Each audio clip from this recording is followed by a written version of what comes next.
First time saya nak pergi ke Tanjung Sedeli ni, saya ingat saya dah sesat dah. Rupanya memang ada kawasan. resort, kawasan yang memang khusus kat situ lah.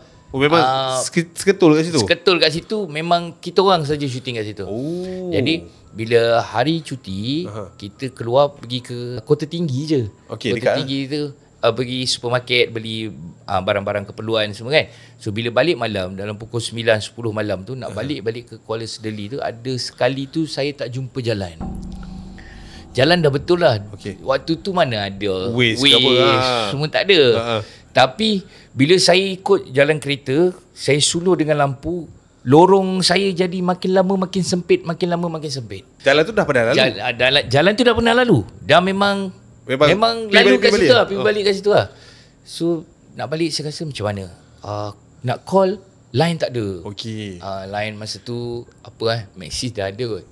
Tapi zaman-zaman tu punya lah, zaman-zaman Nokia 3310 semua. Lepas buat call je. Lepas buat call. Berhenti sekejap, minum air, saya buka tingkap, saya tengok keliling, ini betul ni jalan ni. Tapi gelap. Memang gelap lah, tak ada lampu semua. Tapi saya tengok lorong dia makin sempit. So saya ada dengar satu petua daripada orang tua saya, dia kata kalau kita pergi suatu tempat, kalau makin sempit, maknanya itu kampung orang. Kalau kita masuk rumah pun, kalau kita rasa rumah tu sempit, maknanya ada penghuni kat dalam. Maknanya memang rumah tu bukan kosong kan bang? Ya.